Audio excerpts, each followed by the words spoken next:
Now we'll look at the account settings and team settings. First, we have the account settings section.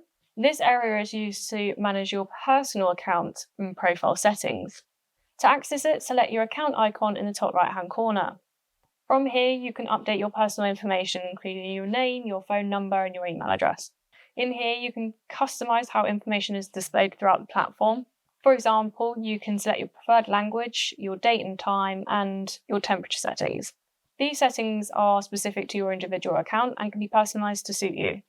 You'll also find the security settings in here. In here, you can change your password and enable two-factor authentication. Notification preferences can also be set in here. This allows you to control how you receive notifications and alerts across the platform. Next, we'll move into team settings.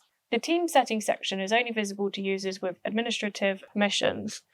This area allows administrators to manage the wider team and account configuration. From here, administrators can manage team information, including billing details, account information, and subscription plan. User management is also handled in this section. Administrators can add users, edit user information, and manage user roles and permissions.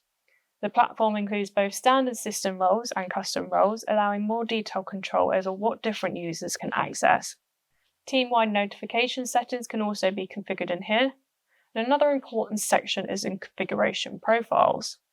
This allows administrators to create and manage shared device configuration profiles that can be applied across multiple devices.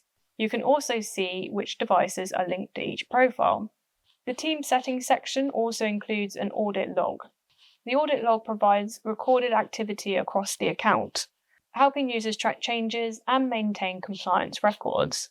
Overall, the team settings area gives administrators centralized control over users' permissions, configuration management, and account level settings.